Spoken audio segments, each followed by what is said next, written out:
各位朋友们好，我是阿福。这一期继续给大家讲天津灵异档案。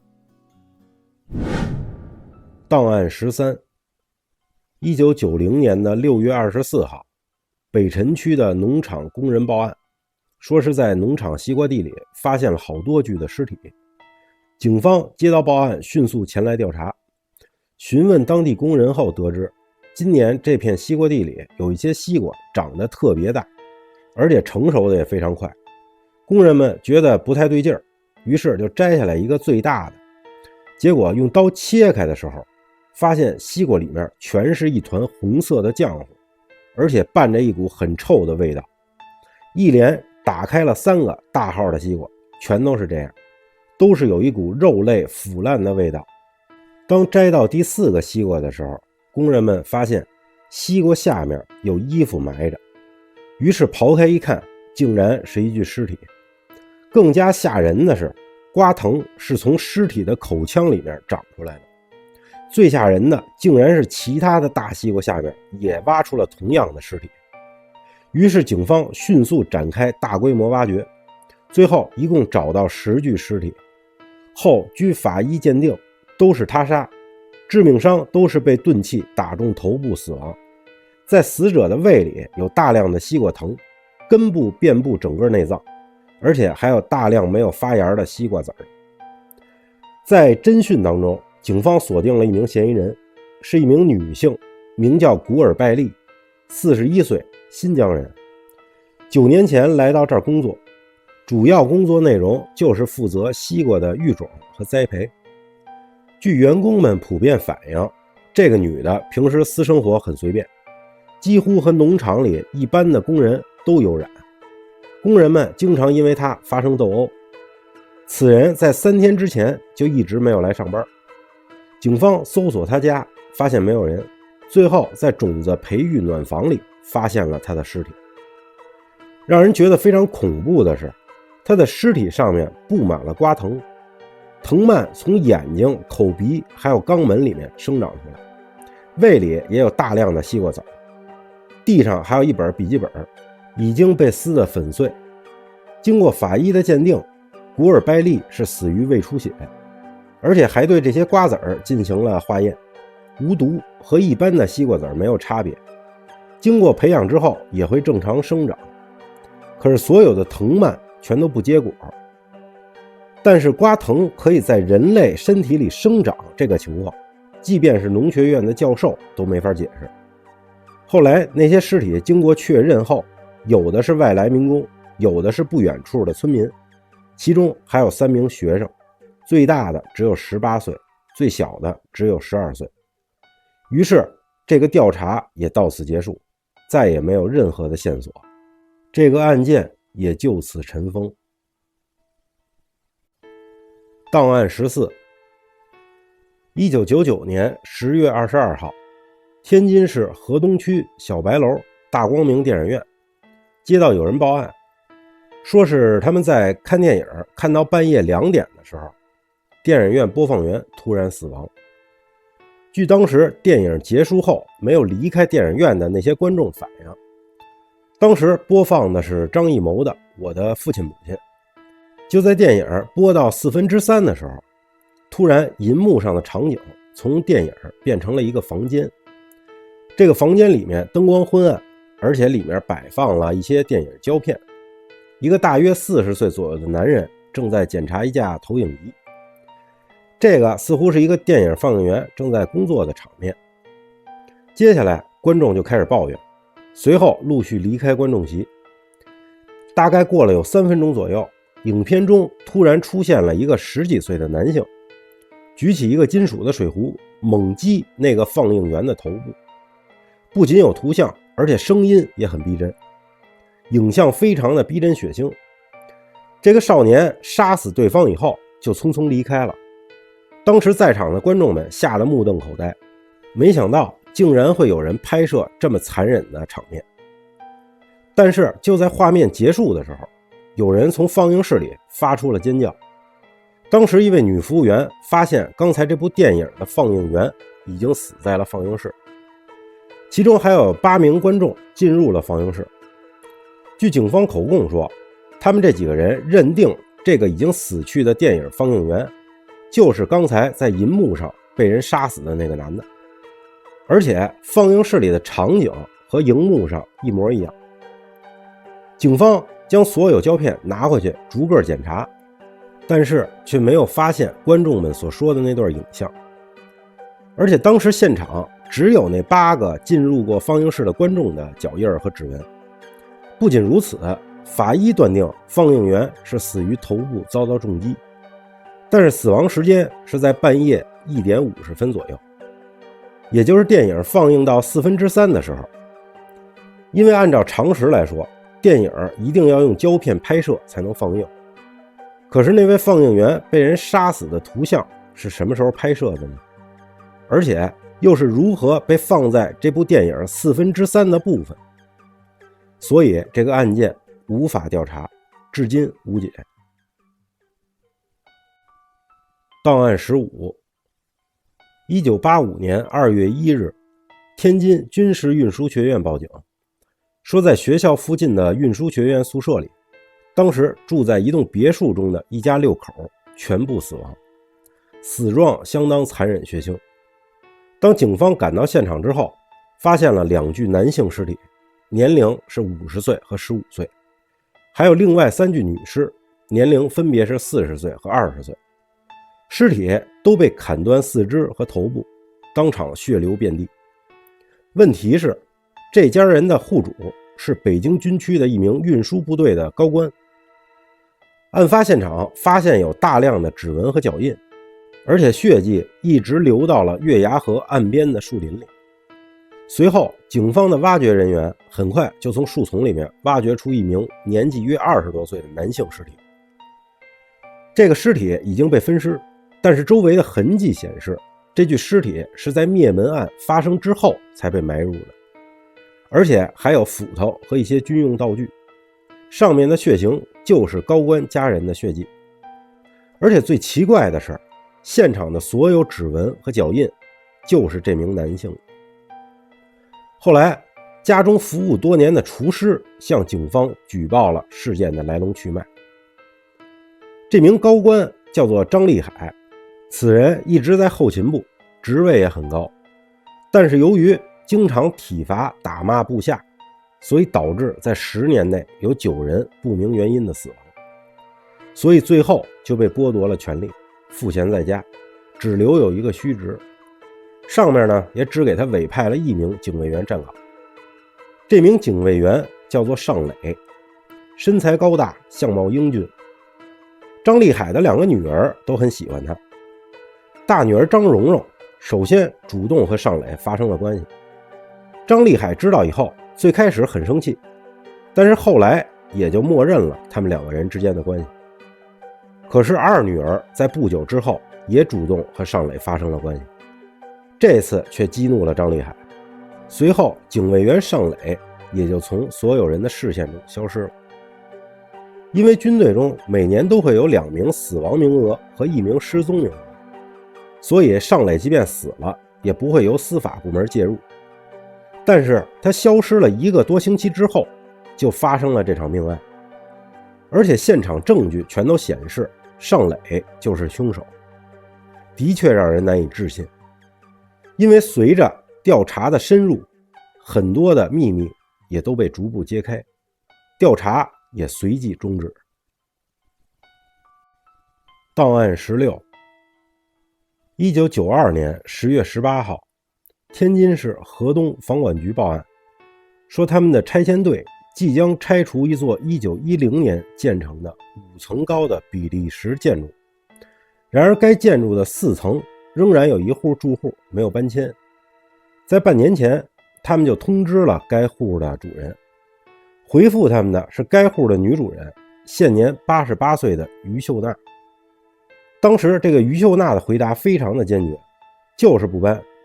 结果等半年过去，整个建筑里边只剩下他们一家。该户一共住有2人，户主名叫孙守刚，现年90岁，但是始终没有出来和房管局对话，所有的事务都是于秀娜一个人在打理。在1个月之前，再也没有人从那栋建筑物里出来了。所以房管局派人几次要撞开房门，但是房门竟然丝毫未损，里面也没有动静。再后来就开始陆续的有拆迁工作人员在拆楼的过程中离奇受伤，工程也随即停止。于是警方人员赶来，一开始也是打算和2位老人沟通，但是没有得到回答，所以估计是他们因为年事已高，当天晚上呢就派了一名警员叫陈涛的从1楼的排水管爬到4楼。陈涛是特种兵出身，当他爬到4楼的时候，本来是想用警棍直接砸碎窗户然后进去，结果他说他看到有人影站在窗户前，轻轻地推开了窗户，然后就走开了。结果当他进到屋里之后，里面当时一片漆黑，他只能一个人摸索着进屋，结果被一个东西给绊了一下，摔倒在地。仔细一摸，是一具老人的尸体。当他打开手电筒以后，突然有个黑影从离他不远的地方进入到了里面的卧室。陈涛当即冲了过去，打开灯以后，发现卧室里面的床上躺着一具男性的尸体，然后大门这会儿也可以被打开了。当时所有的警员和房管局工作人员全都进来，事情也就告一段落。但是后来法医验尸却发现，躺在外面的女性尸体于秀娜才刚刚死去3天，但是那具男性尸体已经死亡至少半年以上，却并没有腐烂的迹象。此外，警方还在屋中发现了大量民间宗教使用的法器、符咒等用品，地上摆满了蛇蜕、蝉蜕等一些物品。但是至于这些东西是用来做什么的，完全不得而知。档案时期，2005年3月3号半夜4点，天津港渤海海域有一艘小型渔船发出呼救，船长声称遇到了大风浪，并且被人劫持，有多名船员失踪。可是据气象局说，当天并没有发生任何的风浪，浪级非常低，风力很小。然后这艘小型渔船就此失踪。大约在2天以后，又接到报案，那艘小型渔船在夜间3点钟靠岸，竟然发现船上是3具囚犯的遗体，没有任何其他痕迹。后经过调查，这3名囚犯是天津河西监狱的重刑犯，坐牢的时间全都超过15年。当警方前去核实的时候，遇到了河西监狱方面的阻挠，但是有内部消息声称，天津一直有一个秘密的海上监狱，位置就在渤海的一个人工岛屿上面，有部分的重刑犯会在那里服刑。后来终于取得了有关方面的同意，到那个海上监狱去调查，结果3名海警去了之后2天都没有回来。2005年3月23号，这3名海警的船也发出了求救呼叫，说是遇到大风浪，而且正在遭到大群犯人的劫持，生命危险，紧接着就失去了联系。当夜派出海警船搜寻一夜，没有任何结果。可是后来那艘失踪的海警船再次出现，但是上面已经空无一物。后来据有关部门说，根本就不存在什么海上监狱，并且还要走了3名囚犯的遗体，下令此案禁止继续调查。档案18 1986年，有渔民报告说，他们在渤海海面上发现了夜间有一些强光。当时还有很多人也报告，说是看见有不明的强光在海面上闪耀。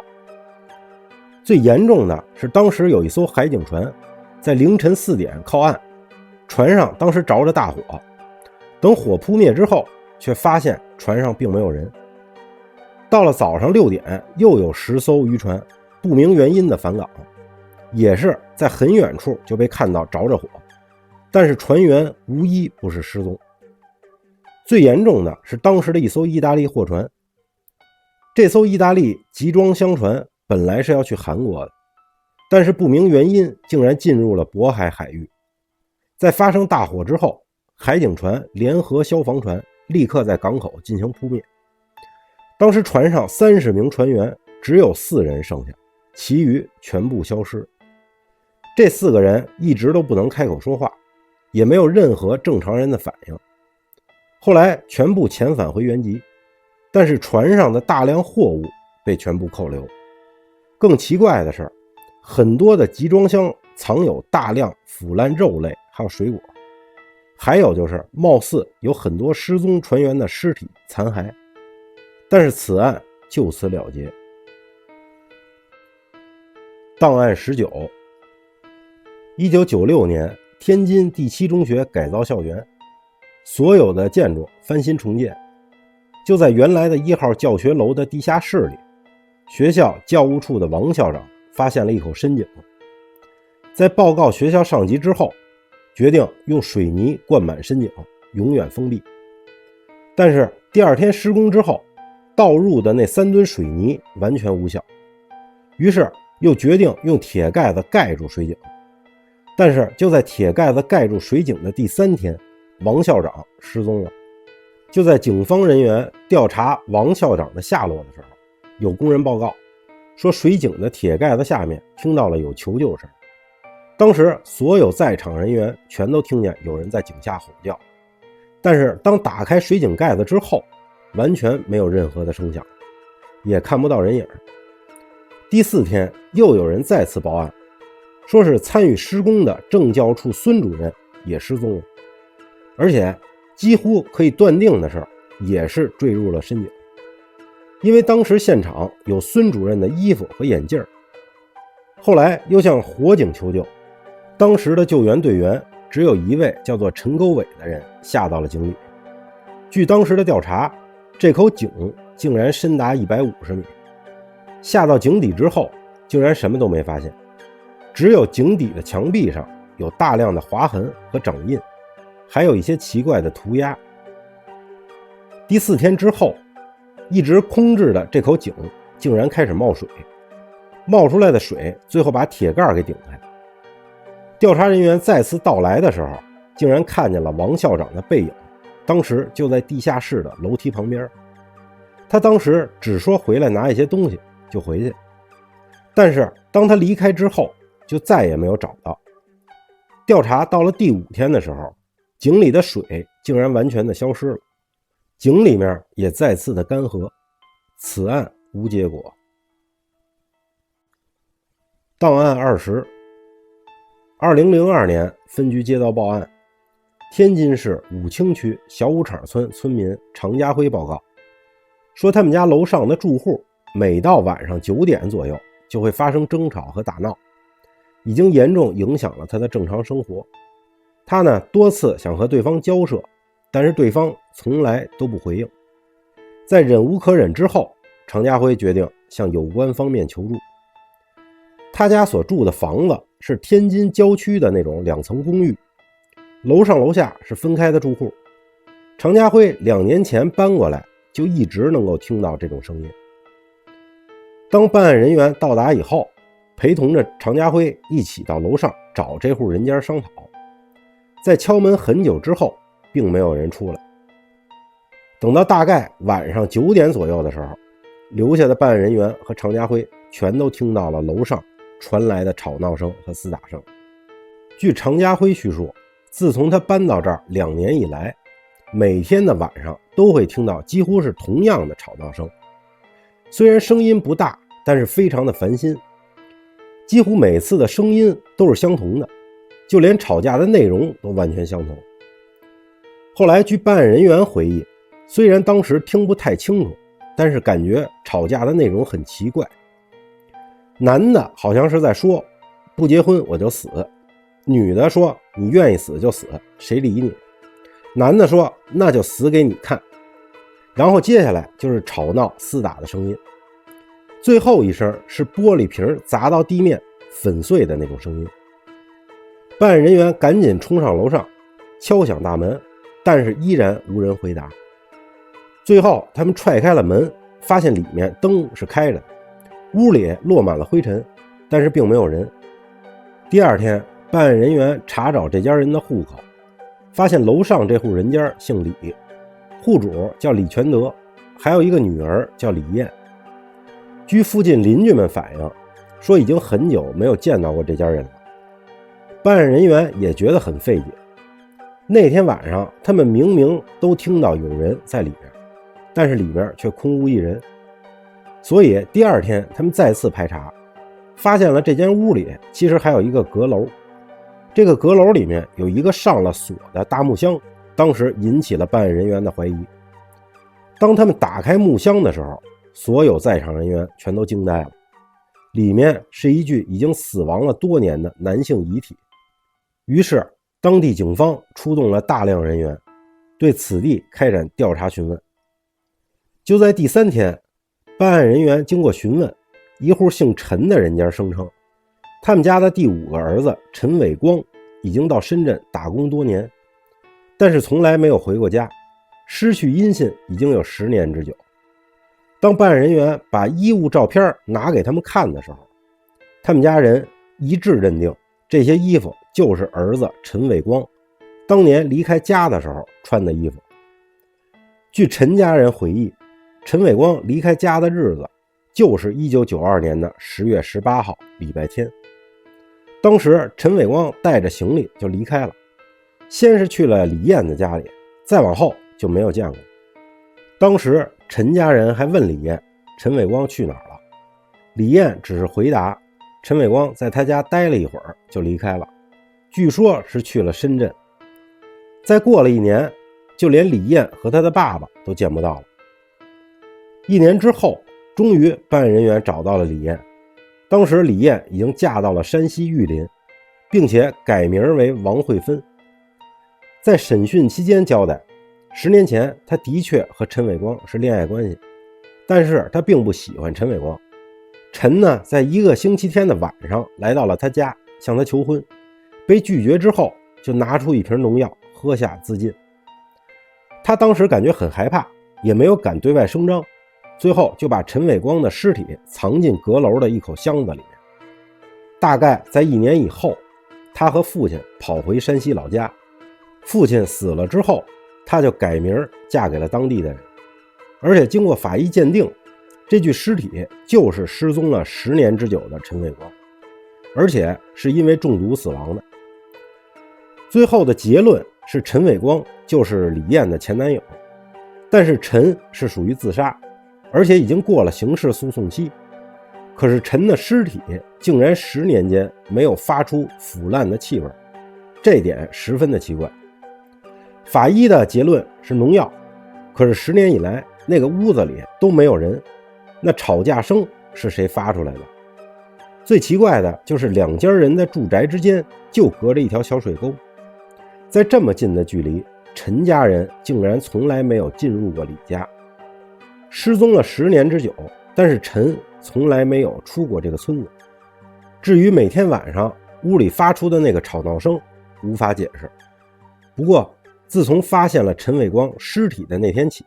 这个声音也就消失了。档案21 2005年4月5日，天津市虹桥区的一个110中心报告，说是一个来自名叫王高胜的手机号不断的给中心打来电话，但是每次都是在凌晨5点22分，而且奇怪的是，没有一次接听的时候能够得到对方的答复。此后警方也在不断的跟踪这个电话的来电位置，但是发现这个手机信号并不是通过发射台传递过来的，而是类似于私人制作的无线电信号，每次拨打回去也是无人接听，所以根本无法通过卫星定位找到对方的位置。就在之后的第3个礼拜，有人在津南区报案，说是一个他很久不联系的中学同学王高胜给他打来电话，让他去一户开设民宿的张姓人家。这户张姓人家的旅馆当时已经废弃了半年，而且王高胜也失踪了很久。等办案人员赶到现场之后，对这户张姓人家进行排查，但是并没有找到任何可疑的线索。可是有一件事非常的蹊跷，这户民宿的老板张顺万年纪60岁，独居多年，在半年前已经死亡，旅馆也已经关闭了半年之久。当时办案人员感到没有线索之后，就离开了这个旅馆。大约在1个星期之后，办案人员再次接到报案，还是来自那个号码，但是接听之后一直没有声音，一连3天都是在凌晨5点接到王高胜的电话。技术人员通过过滤杂音听到了一组奇怪的声音，类似于摩擦硬物所发出的声音。于是办案人员凭借着直觉再次回到了张顺万的旅馆。旅馆大门开着，没有东西被盗，也没有任何线索。正在办案人员感到失望的时候，突然一个叫做徐德明的警官手机来电，是王高胜拨打过来的电话，但是没有声音。徐德明当即拨打回去，竟然听到了手机铃声从旅馆内部传来。人员立刻进入旅馆寻找声音的来源，竟然发现铃声是从后院一个杂物库房传过来的。可是进到那个库房之后，什么都没有发现。第2次拨打，终于发现铃声是从库房的墙面里传递出来。当办案人员砸开围墙的时候，里面有10具尸体平躺着，被码放在墙体里面，所有财物都在身上，没有丢失。其中1具尸体就是王高胜，还有1具是一个通缉犯的尸体。令人更加难以置信的是，当时这些手机全都没有电了，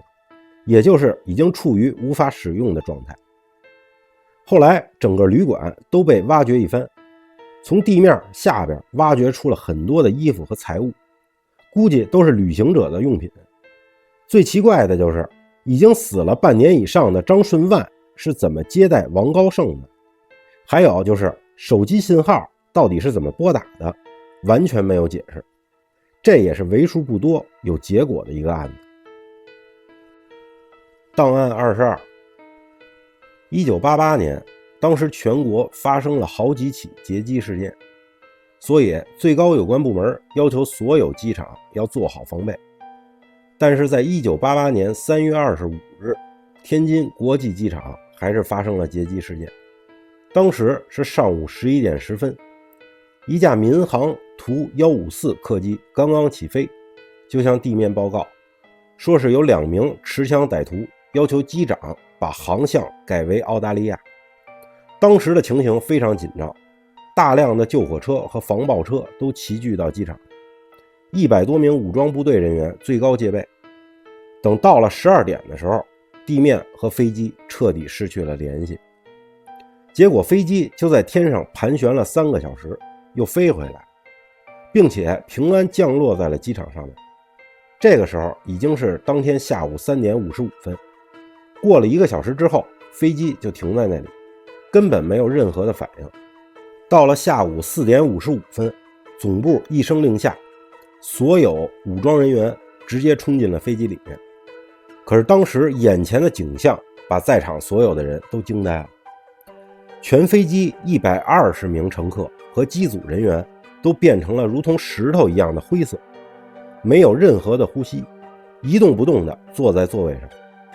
而且整个飞机的舱内都非常的腥臭，难以呼吸。当急救人员试图搬动这些乘客的时候，这些乘客全都如同灰尘一样散落了一地，没有血液也没有骨骼，只剩下一大堆灰色的粉末。而更加奇怪的是，所有的金属、塑料还有电子设备全都完好无损。当技术部门打开黑匣子听取录音的时候，全都被里边的内容所震惊。部分解密的内容如下：12点20分，一名犯人掏出手枪劫持空姐，然后和驾驶员对话，要求把飞机开往澳大利亚。驾驶员向地面发出求救，然后就是一名机组人员和罪犯搏斗。但是此时另一名罪犯出现，将反抗者打倒，然后罪犯要求和地面切断联系。下午1点14分，驾驶员说道，有一团亮白色发光的圆球在飞机左翼跟随。罪犯说，什么东西？不管，继续飞。另一名罪犯说，好像这东西在往飞机这边靠拢。1点20分的时候，驾驶员说光球从左边的舱壁直接进入了飞机内部，然后又从右边飞了出去。罪犯说别理他，快飞。1点30分的时候，光球又从右边进入了飞机，并且进入了驾驶舱。就在他的身后，罪犯大喊这是什么？驾驶员说千万别碰它。然后所有的声音就都消失了。当时这件事儿被掩盖了有半年之久，对外面声称是飞机坠毁，后来联合了气象专家和物理学专家，想要解释一下这个现象。大家基本上都认为这是球形放电，这种大气现象会把所有碰到的物体都瞬间碳化。可是既然在1点30分所有的人员都被球形闪电碳化了，那为什么到了3点55分飞机在没有操作的情况下平安降落了呢？而且在内部研讨会上，黑匣子的内容只公布了不到1/3，大量的秘密始终没有告知其他的办案人员，此案无疾而终。档案23， 1999年3月11日下午6点10分，天津市河东区香山道中学的学生们开始了全校大扫除。其中初中3年级1班的一个名叫谭佳颖的女生在学校上吊自杀。自杀现场只留下了一道高中3年级的代数题，还没有解完。本来大家猜测谭佳颖是因为学习退步才自杀，因为她之前一直是年级的第1名，但是最近半年来成绩下滑了几十名，所以在临死之前还在解题，直到自己最后崩溃为止。但是有关部门在进行尸检的时候，竟然发现谭佳颖竟然怀有3个月的身孕，而且还是双胞胎，所以怀疑女生是因为害怕暴露丑闻，羞愤之际才想到自杀身亡。孩子的父亲是谁，始终也没有查出来。可是那道代数题居然把办案人员都吸引住了，而且当时有很多的数学老师也帮助解题，最后得数出来了。但是那就是一道题，没有人会明白其中有什么含义。当时有关部门就把该案作为自杀了结了。其实本来此事也并没有什么奇怪，但是后来又出了另外的一件事儿。大概在10年之后，也就是2009年的时候，发生了另外一件案件。在一家生物塑化工厂里上班的名叫丁有为的27岁男员工，被人发现在厂房里上吊自杀。那天的日子正好是3月11日下午6点10分。办案人员在调查的时候，受到了来自这家生物塑化公司的层层刁难。因为这家公司总部是在德国，从事的是生物遗体加工行业，其间内幕耸人听闻，而且背景极其强大。本来就打算这么了结完事儿，可是在过了1个星期之后，这家公司又主动来找有关部门，希望他们能认真的调查此案。可是当时已经不是第一现场了，所有的证物都被移动过，所以几乎没有什么调查的价值。工厂向有关人员提供了很多丁有为死亡那天的细节，说是丁有为那天正在加工一具新到的女尸，然后当天下午就自杀了。在他临死前竟然在工作本上写下来了一道代数题。当调查人员开始调查的时候，就顺便查了一下那具女尸，结果发现那是一具被塑化了10年的少女尸体，而且之前有过被解剖的痕迹。而丁有为的工作就是修复这具尸体。更加让人奇怪的是，这名少女名叫谭佳颖，就是那个10年前已经结案的自杀少女。后来再一查丁有为的身份，正是谭佳颖的初中同班同学。调查人员继续查到当年的那个案件，双胞胎婴儿的 DNA 几乎80%就是丁有为的孩子。最奇怪的是，那道代数题竟然就是10年前谭家颖在死前留下的那道题。最后那道习题等于25，丁有为的学号也是25，这是最令人难以置信的巧合。而且相隔10年的时间，这期间到底发生了什么，好像有着千丝万缕的联系。可是这2个人之间的秘密有很多，而这些也是当时的调查人员们能够查到的所有线索。至于这具少女当年为什么没有被火化，丁有为是怎么遇到这具尸体的，调查人员们在打算继续深入的时候，这会儿又出问题了。因为这家公司又反悔了，禁止他们继续调查。因为公司的背景实在太深，禁止就禁止了吧。这家公司的名字叫做哈根某司。